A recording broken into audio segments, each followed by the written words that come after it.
Hi, folks. Steve Urban here, host of the Riderflex podcast and founder and CEO of our day job recruiting firm, Riderflex. We hope you enjoy this episode. And as a reminder, please subscribe to the podcast for updates and news. Finally, if you haven't already, check out the series of books we've published on hiring, interviewing, and overall career advice titled The Riderflex Guide, available on Amazon. And now, a quick word from our sponsor.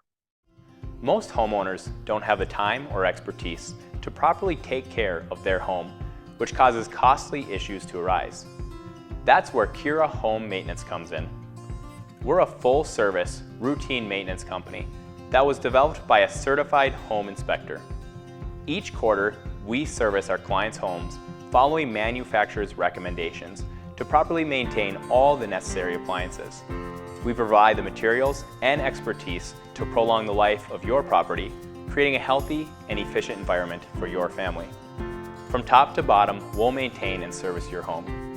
To get started, we have a property inspection to determine what needs to be maintained, and a maintenance plan is created based on your preferences. From refrigerator coils to filters, vents, and drains, we do it all, and we do it well. Contact us today for your free routine maintenance inspection, and never worry about your maintenance again.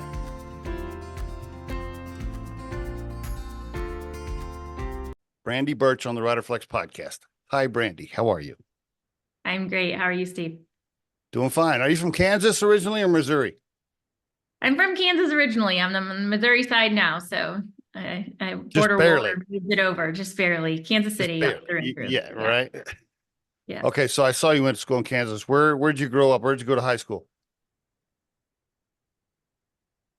Bachelor Linwood High School. It's a small suburb on the Kansas side. I think we had around 4,000 humans in that small town at that time, but it's a pretty growing suburb now. Yeah. 4,000. Wow. How many in your graduating class? 96-ish in the class of 94. So a while ago. All right. And your folks, what'd they do? My dad, 40 years at the post office. My mom was mostly a homemaker, cleaned houses part-time throughout her life. Yeah. Three of us. I'm in the middle. Two brothers. Okay. All right.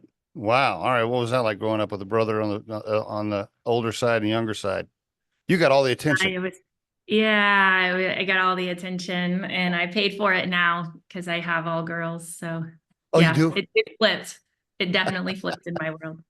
Yeah. So you're married with kids? I'm divorced, but I do have 6 girls, and my girls range in age from 30 to 11. Damn. Okay. Wow. All right. There's a story in there somewhere. All right. Let's talk about some of that. We can always cut some of this out if you want to, but let me ask you. So, all right. How old are you? 40? Oh, goodness. 48 in August. So I had my oldest when I was young, graduated high school with her. Yes. Okay. Well, see, I grew up in Oklahoma, so I get it, right? When you grow up in Oklahoma and Kansas, they don't. Sometimes you having kids early is normal, right? Yeah. It's 3 like kids by 23. Drove a minivan. Right. Graduated college with 3 girls under the age of 5. Yeah. Did you? Yes. Wow, that's quite an accomplishment. Okay. Wow. Divorced early then? I know, 17 years married, divorced late, and just grew apart, high school sweetheart type thing. So yeah. 6 girls? Yeah. Holy shit. Well, all right. Any grandbabies? Yes, actually 1 yesterday, but blended family. And so stepdaughter-ish, she had a son yesterday at 10 o'clock last night. So Well, hold on. So you were married twice? I'm not married, just domestic partner relationship. This is 2024. Once you do it once, sometimes you don't do it again so quickly. Right. Yeah. Okay. All right. So your partner, so to speak, now has a child daughter that had a kid. Yes. So now you have girlfriend, grandma. Yeah. Are there any boys in here at all? Does he have any boys? Yes, he has a son. We got one boy between us. So one boy and 7 girls. And Jesus, when all the kids get together, he's like, damn, I feel outnumbered. He's like, Dad, let's go hang out outside. And he's like, come on. And I do have 2 son-in-laws now. So my oldest 2 are married. So okay. All my right. 30-year-old's married, and then my 26-year-old's married. So yeah, we do have some boys in the family. So yeah, him, his son, and the 2 son-in-laws, and of course the girl boyfriends come over. Yeah. I got you. All right, now I want to let's dig in a little bit here. All right. So got pregnant when you were a senior in high school. Yeah. Okay. Had the baby, graduated, got married, had a couple married more. When she was 3. Yeah. Took her to college, got married when she was 3. So it took a while. Okay. So you didn't go to college right away. Went to college right away. Didn't get married right away. Got married when she was 3. Yeah. I see. Okay. All right.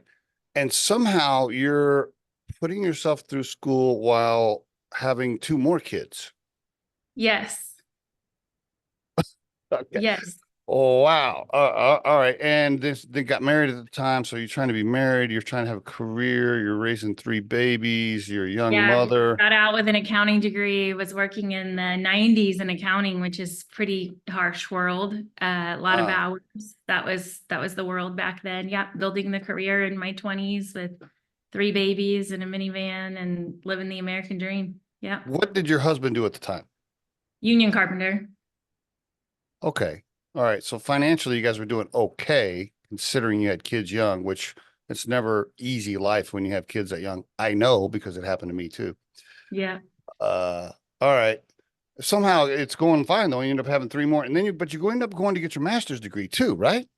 Yeah, I did. I went to get my master's degree post-divorce, actually. It was something part of my healing journey. Kept me busy, kept me focused on, just having something that was personal for me that I was working towards, that was a goal in my life, and getting away and going to class 2 nights a week made me, feel great, and working towards that.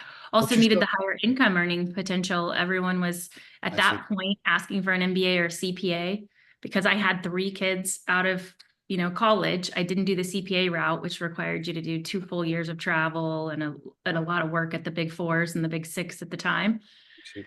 So I took a non-traditional route. It really didn't affect me until I got into those later 30s. And it was, you can't get to that CFO seat without an MBA or CPA. I'd kind of been stuck at the controller level right underneath that seat without that degree. So really focused on that just from the income earning potential. At that point, I was having 3 kids that were in college, right? And 3 girls in college, trying to help be a single parent and do all of the things. And going back to get my master's was important for just that career step, but also it was a really a healing journey for me to go back to school personally at that point in my life.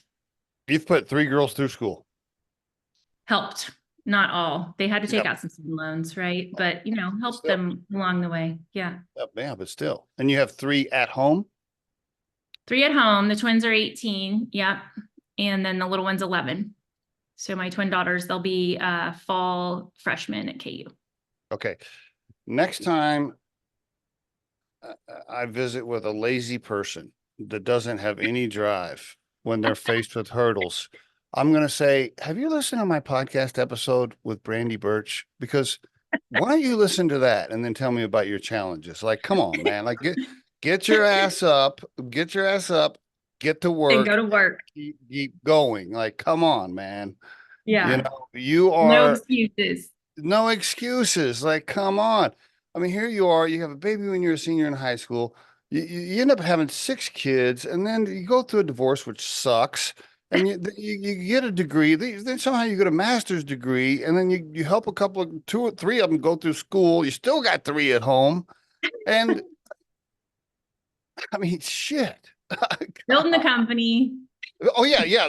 Let's don't forget about the career escalating as we're moving along here, getting promoted and getting new jobs and kicking ass at work. Man, you are a force to be reckoned with. How long have you been with this new guy? 3, almost 3 years. Yeah. Man, you are intimidating. When you met him, I don't know what he does for a living, but you're a force to be reckoned with. It's like, okay. Yeah. He knows how to keep me in line, I guess we'll say. Please, I don't think anybody's keeping you in line. Yeah. But I'm sure I wasn't what he was thinking he was signing up for either. 6 girls, he's got 2. Oh yeah, no shit, right? So I love that. Did you meet? All right, let's walk through that. How'd you meet this guy? actually, it's 2024, in 2021, The it was dating. online dating. Okay. Yes. Okay.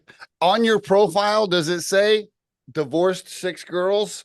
No, I didn't say any of that. Yeah. You just have your pretty picture, your profile, and he's like, oh yeah, cool. Yeah, he was too naive to ask those questions. So, that's how we got him hook, line, and sinker. It's you got your perfect picture profile up there, like CFO, master's degree. I don't think I said any of that. No, he's like, okay. I think I said I have a serious job. So that's that's serious enough. Just looking to, meet How soon did you drop the 6 girls? How soon did that come out? I think I think after the first date for sure. After the first date, he or waited during the first date. It didn't come out until the date. Yeah. Maybe on purpose. Right after he got the check, he's at the restaurant, check, and he gets the check. He's paying for the bill. And then you're like, oh, by the way. But only 3 of them live at home. Girls. It's okay. I got 6 girls. And by the way, my ex-husband doesn't pay any child support. Throw that in there. No, I'm just playing. I didn't say that. Okay. Okay, well, the reason I threw that in there is because that's how I met my wife. So I met my wife on the dance floor in Austin. We were both single at the time and poor. Yeah. And being single and a parent makes you poor. But exactly. Anyway, we're dancing, and this is my first dance with her. I'm like, oh, so what do you do? She's like, oh, I'm a CNA, nurse's aide. I'm like, okay, you're poor. You don't make any money. That's what I'm thinking in my head. And then she's like, I have 2 kids. I'm like, okay, strike 2. You got 2 kids. Okay. Cool. She goes, yeah, my ex-husband, he's a loser, didn't pay any child support. I'm like, okay, strike 3. You're out. Like, I'm not dancing with you again. But this is now your wife, so you did exactly. 25 years later. Wow. Okay. What a story you got there. All right. Let's get to this. Do you have any hobbies? No, never mind. You don't have any because your hobbies are kids and working. Yeah, no, yeah. My hobbies is this business, I think, at this point. Let's get to the career. It's been a full-time hobby. Yeah. All right, let's get to the career. All right, so you're moving along, you're kicking ass, you're getting promotions, you're getting different jobs. We don't have to touch through everything. Somehow, how do you get to Benefitbay? As a friend, a recruiter, how do you land there as the vice president of ops? I landed there because I was at a startup company in San Francisco prior to this, Limelight Health. And when Limelight Health sold to Fineos, I was doing a reduction in force, which is unfortunate when companies get acquired. Fun. Yeah. And the founders there actually referred me to this role. They said, you're not going to be happy here, are you? Now that I'm part of an enterprise company. And I said, no. And they said, we know a gentleman who's starting a startup in Omaha, Nebraska. We would like to give your name. Would you be interested? I said, sure. And they gave my name to Zach Harris, who was the original founder of Benefitbay. And I was sold from the beginning because it's about benefits and it's about solving benefits in healthcare. And that's something I'm passionate about and that I'd struggled with throughout my career for employees. Just, seeking the right types of benefits that are going to fit everyone and then being able to afford the benefits as that finance seat. And then having health complications amongst your population that cause the group rate to increase. And then how do you address that and not affect all the humans in the organization? And so it's just something that naturally was passionate for me. And then, something I didn't share is that 2 of my girls are in healthcare. And so I see it from the other side as well, from one's a nurse in labor and delivery and one's an OBGYN resident 4th year. And so they're in the side of the provider side of care. And I've seen the side of what employers and employees pay for care. And so really the only side I hadn't worked on was the carrier side of benefits. Limelight Health was a benefits technology solution for quoting and speed to underwrite. And so I'd been on the technology side and it just was a natural fit for what I'd done throughout my throughout my cycle, and then me as a human, what I've experienced with benefits, being a pregnant mom, or you have to change your carriers, and I'm sometimes the one making the decision, and I'm also affected, right? So I know what all of that feels like from each seat, right? And so it was just a natural fit for my skill set to come in and be the operations lead and founding team member to help build a team. I like building teams. I'd never gotten to be a part of a company that you get to build. I'd always been a part of a company where you have to come in and affect transformational change or improve or try to drive something forward when something's gotten legacy or stale. To be able to compete, I hadn't been able to build from the beginning. So I was super excited about that. Yeah, because your background is exits/fix/repair /M&A/merging M&A. together /make it work when you're doing something that's really difficult, but from an established business, right? So established business, takeover, transformation, or change or growth plans and strategies are different than building something new. No doubt. No doubt. Yeah. And it's so much more fun to build rather than cut. Oh, for sure. It's tough because it's emotional highs and lows when you're building, but it's not as disruptive as the type of change you have to go into an existing business and do sometimes to make it better. Were you living in San Francisco when they brought you back? Nope, I wasn't. I've always been in Kansas City. So I was hired for that San Francisco company from my basement based on a colleague referral from a job way back at Visit KC. She'd moved along and moved states, and she was there and said, I know this person who you really are going to love. And I like to tell the story at Limelight Health. They didn't have an operations role. They didn't have a finance role. They had a rec for a senior HR BP that they were able to hire for. And I was the CFO in Kansas City, and most of my colleagues said, you're an idiot if you're going to take this job in San Francisco under the title of senior HRBP. What the heck even is that? You're going to ruin your career. You're going to set yourself back 10 years. No one's going to respect you in HR. I actually did. I mean, I didn't think all that when I looked at your LinkedIn profile, but I did look at that and I went, that's interesting. I did think that. Go ahead. Yeah. Well, why I did it is I was burned out of being in that seat that's right below the owners of the business who aren't willing to accept business needs to change. And so there's so much combative conversations or challenging conversations. You mean owners don't always listen to their executive suite teams? That's weird. I've never heard that before. They don't always. And sometimes they hire you to help them make it better, but then they don't want to implement the change. So it becomes no, you're kidding. That does happen. So also this job was remote, and this was pre-COVID, and Kansas City remote companies very limited. I was super excited to be able to have the time to go to my girls' club volleyball tournaments and be able to take people to practices rather than rely on kids in the neighborhood to drive someone. So that's what I was looking most forward to, as well as a senior HRBP with San Francisco comp pays the same as a CFO in Kansas City. So it wasn't losing anything from that perspective. And I was gaining a whole new level of skill set. No doubt. I got to do so many things there because they didn't look at me like just a senior HRBP. So that's just the definition of working at a company and who cares about your title. But I also learned how to build influence and leadership without the title or the direct reports or the seat on the leadership team. So that's the first time that I didn't have those pieces given to me as part of a role. So you had to figure out how to navigate in the right conversations and in the right ways to influence that change. And so I think it was one of the most transformative years of my life. And, for the listeners, the people that don't know, most of the time HR rolls up through or to the CFO eventually. A lot of times HR will end up rolling up to the CFO. So especially in smaller companies. So, perfect. I mean, now you are HR/ops/finance and accounting, right? And /C-level. You have all three, which makes you super valuable. And you got all your little SHRM certificates and all that other stuff. So it's good. And I did that back at Visit KC because HR reported to me and I wanted them to respect me and take me. So I took the same certifications they took. Love it. Love it. Love it. Love it. That's great. Okay. So you go to this. So you're a founding member. So you got equity in Yeah. this deal. You're a part of the founding team in this deal in Yep, there was Benefitbay? a founding 4 of us, and the Okay. founding 3 still are here. Our founding CEO is no longer here. Zach Harris, he's moved on. Okay. Did you have to put money in personally or just sweat equity?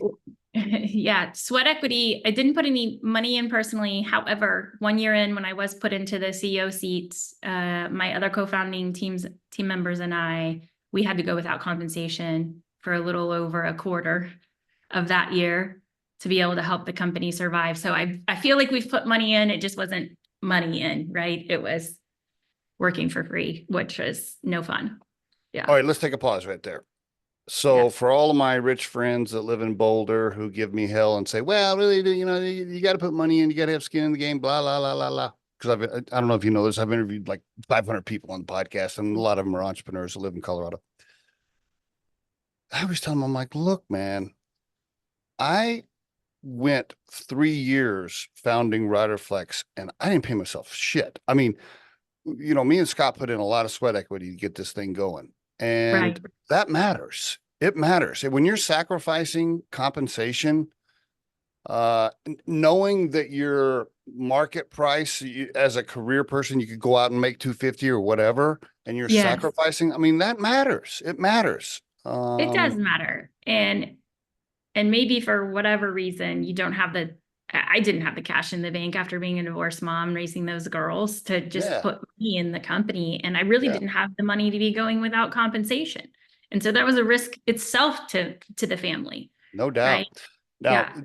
Now, can you teach the listeners or I don't know how much you want to share. I know it's a private company, but maybe give them a little education on, did you guys strike up a deferred comp or like an earned equity, like an increased equity for the sacrifice, or anything you can share to teach? I don't know how much you want to share. So we did equity at that time. We believe in the company, and we had limited stock ownership when our original CEO was the founder. We came in very low equity positions and in market level comp.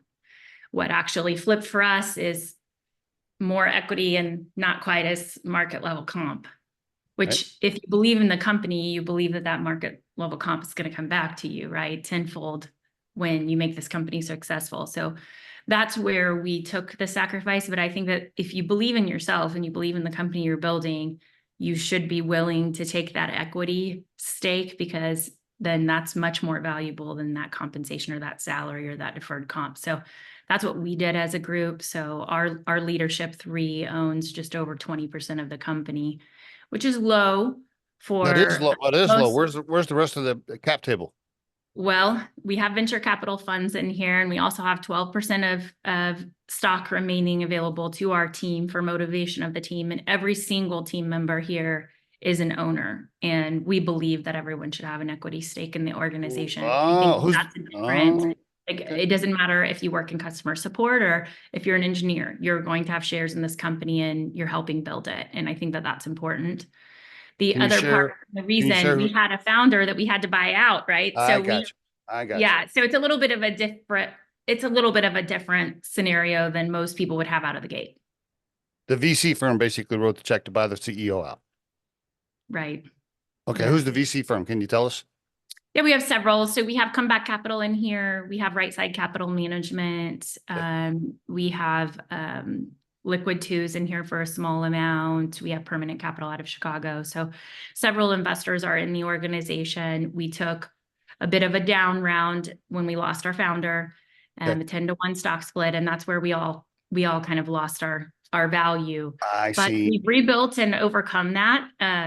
Back to the bobblehead story. I sometimes feel like I'm that Weeble Wobble toy that, you get knocked down and you come back up and you get knocked down. Hey man, welcome to the world of being an entrepreneur and an equity holder.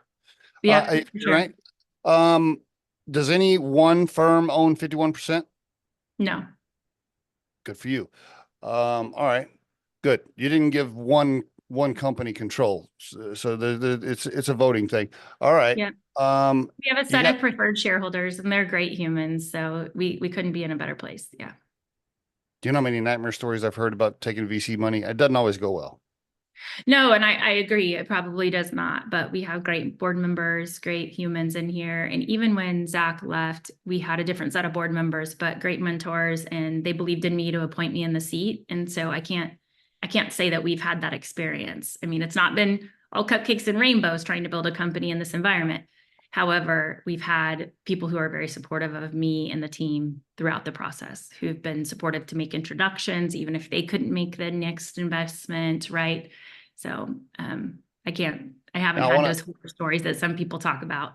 Yeah. Let's talk about some of that challenge. We'll get into what BenefitBay does here in just a minute, but let's talk about some of the structuring of the company and the not mess, the challenges of, okay, you got this little group, you got the founding CEO, you guys are kind of moving along. I'm guessing somehow cash gets low or whatever. You guys get irritated. The CEO's we hit a rail. We can't raise funds. Right. Yeah. That's what happens. And then the CEO's not really making good decisions. You guys are like, hey, what the hell, man? Like, come on, dude. Look, there's some messy stuff here. And then the CEO's like, okay, screw it, I'm out. Or you guys pushed him out, one of the two. And you're like, okay, well, that's cool, but we still need cash. So now we got to go out and talk to VC firms. We got to get some cash in, or this thing is over. Right. Were you the cash raise? Were you the one knocking on door? Who had those connections? Yeah. So Zach was with us for a year, and the story is we did hit a capital raise crisis, and the board did lose faith in Zach's ability to raise capital and asked him to step down. Okay. And Zach unfortunately was unable to do the whole go without compensation, I mean, we all have our families, we all have our, what we have to do as a human. And so that's what was required of him. And I had 30 days to raise capital, or we were going to close up this company. And that is exactly what was the plan. Was you have 30 days to try to go and find additional capital for this company, or we're going to help you close it down. Okay, let's pause right there. All right. Were there VC firms in already at that point? There was. The lead investor at that time was G Ventures. Yeah. But they were not willing to write any more checks. They're like, we're not writing any more checks. Right. Their fund was closed or like deployed. I got you. Yeah. So they're calling you saying, hey, you find somebody else to put in cash or send out your resume. It's over. Right. And they were a little kinder than that. It was the board at the time said, we'll give you 30 days. If not, we'll help you close up this organization appropriately and take care of the customers and the clients, right? Like all of the positive things. Okay. I'm joking around a little bit, but still, you had to have moments there where you're at home and you're like, okay, shit, this may not work out here. No, I mean, the first 30 days, I didn't change my LinkedIn. I barely told my family. My kids didn't know until nearing the 30 days, because I had this fear that I wasn't going to be able to do it. I didn't have a Rolodex of investors. I don't come from an elite family. I didn't go to Stanford or Harvard or MIT, or, I'm not from the Valley. And in the Midwest, there's not that type of regular, family office type of environment where you can just call a friend and they're going to give you some money. And so I had a lot of fear of failure and wondering if I was capable of doing this, also feeling like I didn't want to let those two board members down who believed in me and that investor. I also knew someone in Kansas City who had invested in BenefitBay. I felt some strong, like I need to do this right thing by these people I know that are invested in this company. And it wouldn't matter if I knew them or not. It felt like, you had a team depending on you.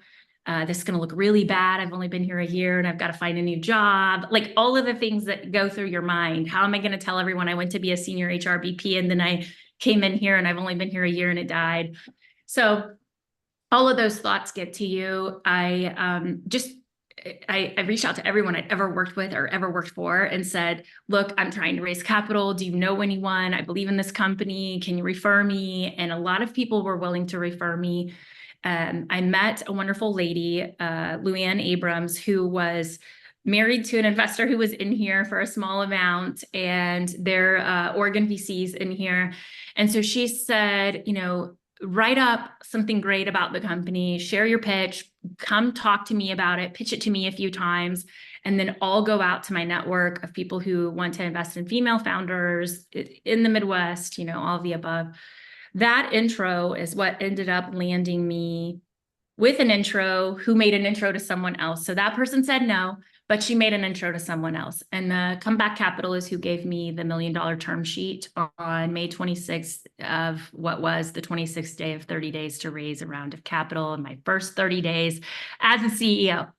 And so that $1 million round actually equated to $650,000 in cash. I'd already taken notes that were convertible from investors to help me survive to that point, because we really had hit a rail when they asked Zach to step aside. So that $650,000 cash needed to last us from May of 22 to our next open enrollment window. No open enrollments in January or new enrollment periods in January of every year. We had to cut our team down to 14 humans. We cut sales and marketing. We had to make some tough decisions. We had to go without compensation. It is no small miracle that we did what we did and we didn't lose any team members who we actually kept, right? I did raise another $500,000 from Invest Nebraska and Nebraska Angels.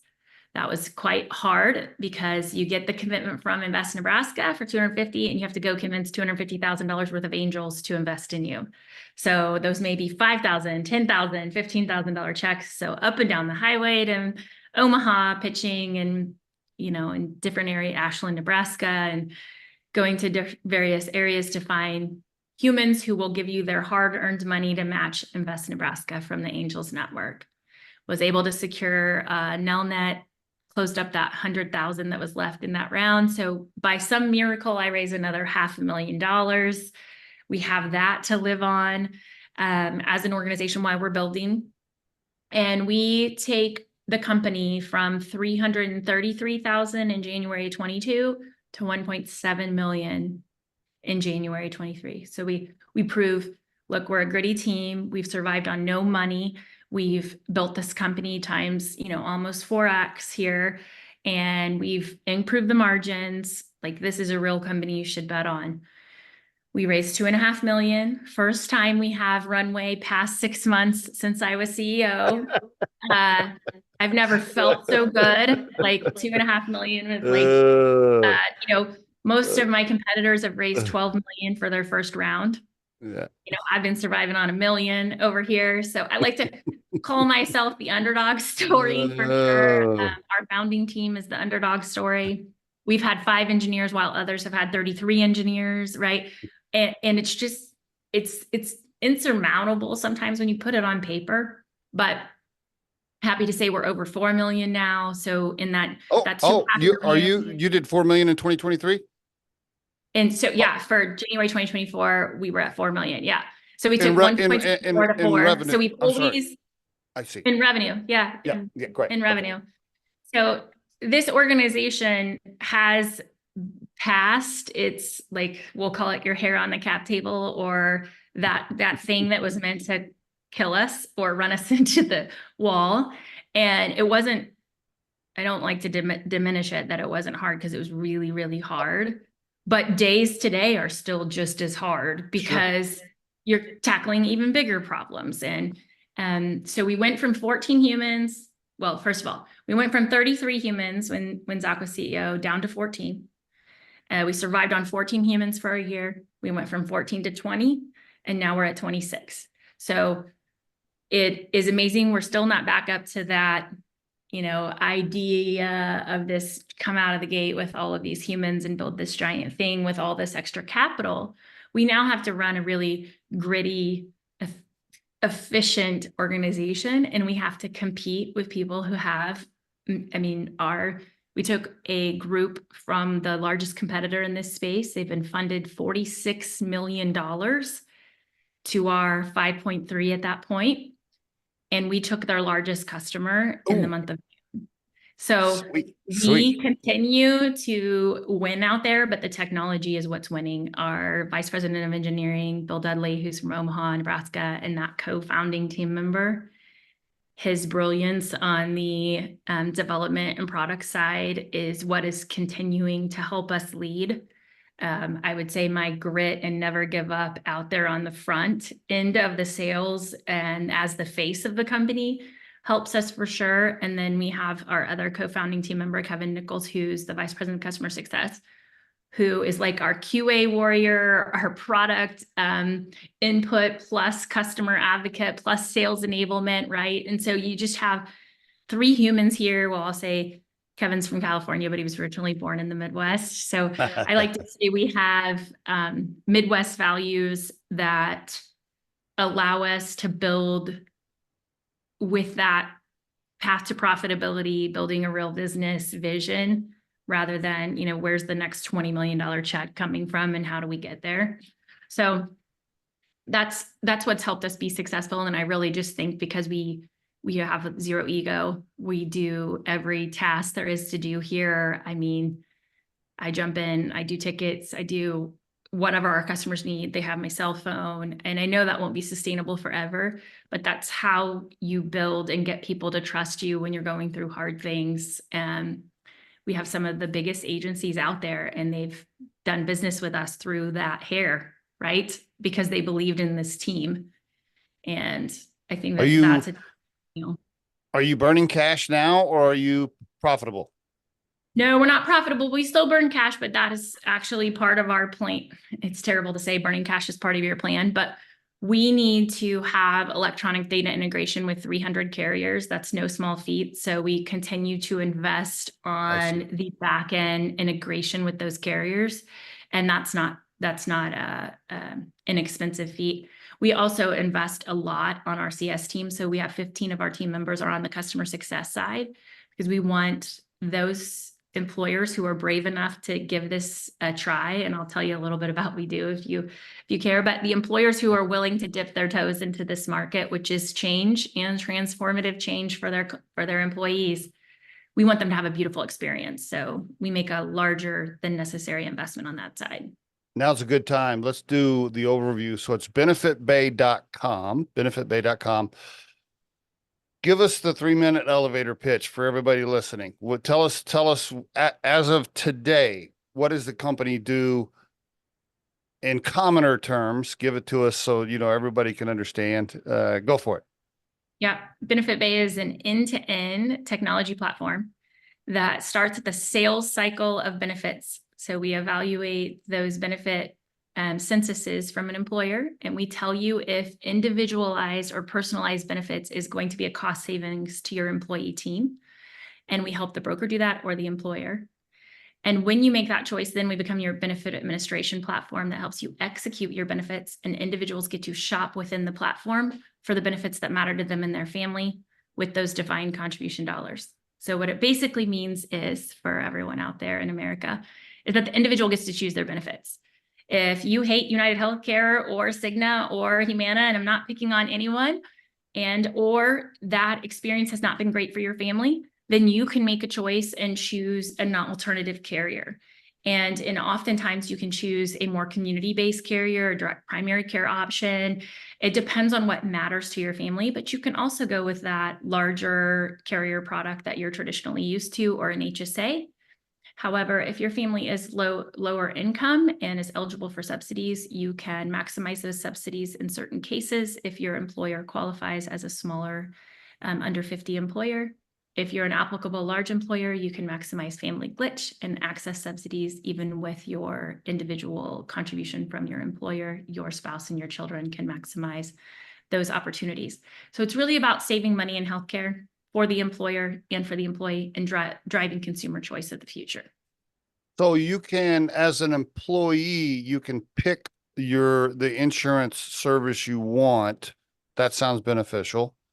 Yes. And it will cost me less, I guess, depending on what I pick. Depending on what you pick, but often will cost you less. In 31 of the 50 states currently, individual rates are more reasonably priced than group rates. So that's out crazy. Of the gate, I never would have thought that. I would have just assumed it was different. That's crazy. So in Kansas, Missouri, and Nebraska, it's more expensive. So where I seat, where I'm seated, that's not where our clients are. Our clients are heavy in the Northeast and Southeast right now for BenefitBay. A lot of that is because the rates are favorable.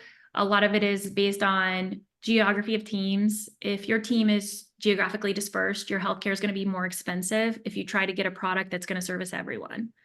If your team is age dispersed, so you're a lot of 27-year-olds and a lot of 60s, or a lot of 50s and a lot of early 30s, then those early 30s are going to pay more than they need to because of those 60s. And so within the population is what defines whether or not individual plans are going to be more reasonably priced. The complexity of that is in our tool in the front end and helps you know, based on the zip code and the age and where all the humans are seated, how much is this going to cost you based on their traditional behaviors. So there's a lot of algorithms in the front end of the sales tool, and that's where all the software does its magic. And then on the back end, we have a fintech solution, which I'm proud of because I'm an accountant and I was part of helping build that, so that these individual plans can be paid for by individual accounts and they can be managed by the individual, but the employer fronts the money. Fronts or reimburses? Well, it's a health reimbursement arrangement, but they do advance the difference so that they can do salary deduct, because you don't want to miss out on those FICA savings, right? We all pay too much in taxes. So if we can salary deferral for the part we pay out of pocket, it's best for the employer to pay the entire amount and then the employee to reimburse the difference. I see. And so it's an HRA. It's born out of 2020 legislation around the individual contribution health reimbursement arrangement legislation. Prior to this, if you let an individual choose, you had to gross up their wages, which drove the price of healthcare up. I see. Now, what's the benefit for the company? So the benefit for the company is that they're not paying too much for the humans they shouldn't pay too much for. They are not making a decision for a bulk of humans that can never work when you make a decision to one carrier geographically. And then they can budget. So they set a defined contribution. They're going to know how much each employee is going to cost them, and there will be a maximum. I see. Okay. All right. Interesting. So it's a, how do you classify yourself? Is it a fintech? Is it a SaaS company? We Is it a classify healthcare? ourselves as an insurtech fintech solution. We're in both. I see. Because we do solve for the finance payment side. Some people would look at us as a benefit administration tool, but it's much more complex than that. Okay. And competition, you have super secret patented stuff here that nobody can do? Do you have a lot of competition? Is this a speed to market play? Like, as an investor, how are you pitching me? Like, hey, this is speed to market and then we're going to sell it, or yes, I'm going to pitch you on Benefitbay was a go-to-market through the brokers first. We have remained true to that. A lot of our competitors came out thinking they would disrupt the broker ecosystem and go direct to employer. That is not the optimal strategy. Why? Individuals, because the broker is going to also need to sell that employer their ancillary products, other property and casualty lines. There's long-term loyalties to a broker. You can't just come in, disrupt the employer from their broker just to put in ICHRA. They're going to also have dental, vision, life, highly compensated disability. They're going to have various types of products that they're not going to fire that broker for. So now you've just targeted yourself. You're also going to have a larger sales. Right? So we came out and built that front end tool for the broker. We cared about the broker relationships early. We built them long term. And so now others are trying to copy that. But if you didn't build your tech with that front end thinking about that front end first, then it's kind of like you're bolting on something after the thought that doesn't necessarily service that market. So that's number one. So our Fulcrum tool, I say, is our standout. On the back end, our fintech is also our standout. But the other part in the middle is we've all serviced this space. We understood this space. We knew what it needed to be effective. And a lot of people came at this as solving a technology problem without understanding how the ecosystem worked. So I think that we're the most complex technology that solves all of those pieces, but also we've thought about how to improve benefits from a space of people who've purchased it, serviced it, delivered it, built the technology for it. And so that's where our value lies. I think our value lies in team really too, and our ability to service these customers through everything. Sounds great. Now I'm worried how are you giving me comfort around, okay, cool, great job, excellent. But now somebody's going to raise $100 million and do all the shit you're doing faster. And how do you keep that from happening? What's your plan? Well, you can't let people leapfrog you. First of all, you have to always be thinking about what's that next strategic thing you have to build in your system. And then you have to have those embedded relationships. So you can bring in something for $100 million. And if that carrier won't build an electronic feed with you or appoint you as an agency, it doesn't matter. Money cannot buy you into that contract, right? And I think that that's a key piece that a lot of people are missing. The thing that makes me worried is that the household names are those that are spending all of the money on Google or all of the money on advertising, or you're hearing about them the most, or they're in your Facebook feed and they're in your TikTok feed and they're all of these places, but they're not secure, but they don't have a fintech solution that's going to capture whether or not you're insured or not. And now you're going to be uninsured as your family, or your employer is going to be at risk because they've sent the money to insure you, and this person doesn't have those controls in place to ensure you're insured. And that's what we see in this seat, which is terrifying me. But they may not think of Benefitbay because we're not out there spending $100 million on advertising because we don't have it. So we're spending the money on the tech and the security and the things that make your solution great and that service you transparently. They're spending the money on advertising, and you're going to buy from them and you're going to have a bad experience. And then I'm going to get you on the back end, and I don't like that, right? I'm going to get you on the transition side, which is harder to service because I've got to clean your mess up.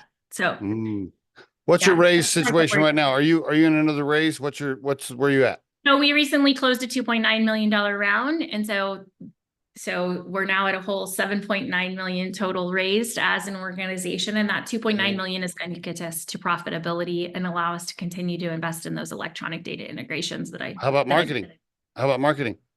We have added a bit of marketing. You know, these types of podcasts are important for me to get my time out there.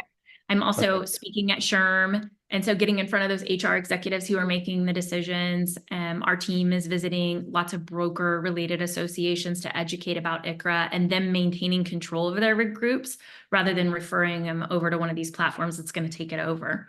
Okay, very good. All right. Benefitbay.com. Are you targeting, by the way, I forgot to clarify, is your ideal customer small to medium companies that are remote based?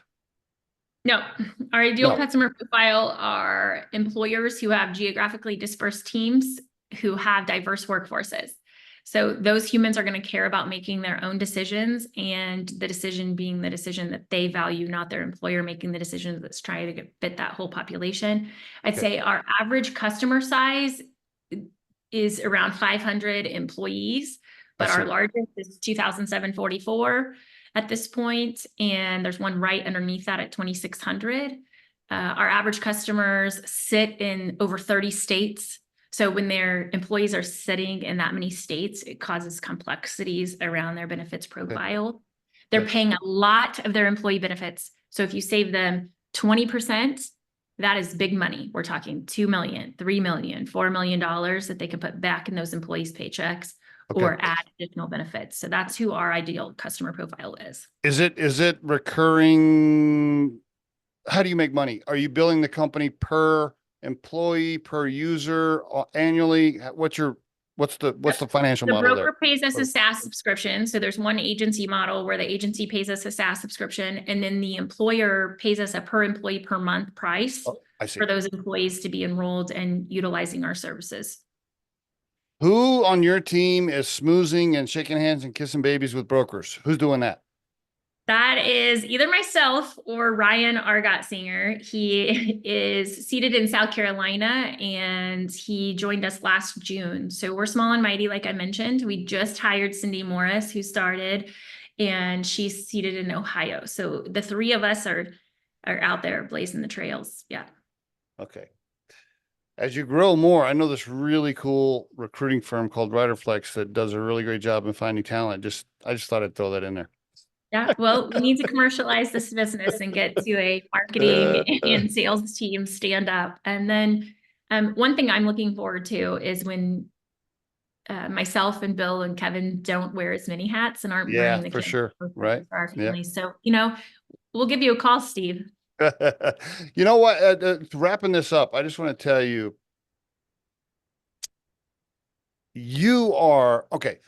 what you're doing, the service you're providing, the product you're providing is great. Okay, that's awesome. Let's set that aside for a second.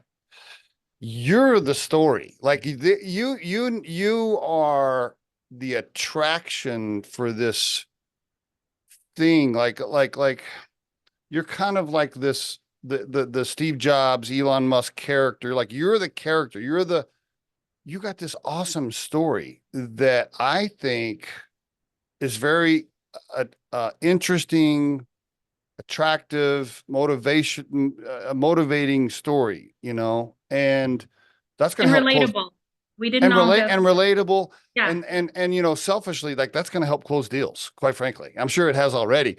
I mean, if you were pitching me as an investor and you're standing there and I'm hearing your story, I'm going to be like, okay, this girl can do anything. I'll write her a check. No problem. Yeah. I think that is really, you have an inspirational story for sure.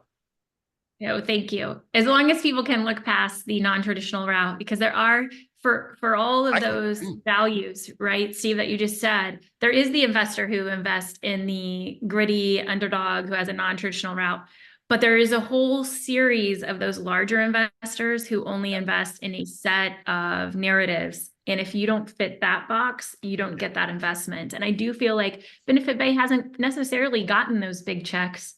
We've gotten those other investors who value that grittier story, but that bigger check size, I tend to struggle getting that commitment across the line. So now it's given me a little bit of a chip on my shoulder that I'm going to go and do it better than those who got that 25 million, because money, here's what I know. Yeah, they say sales cures all evils, but money can create a lot of problems when you don't have to focus on the right things or building the right way, because it can cover up those issues, because you can hire manual team members, something that you don't build the tech to do because you have the money. I don't have that luxury. Like, we have to have a 7 o'clock call at night and we have to talk about the hot fix we've got to build, and we've got to build it, because I can't go hire a human to manually do a spreadsheet, and I'm not going to.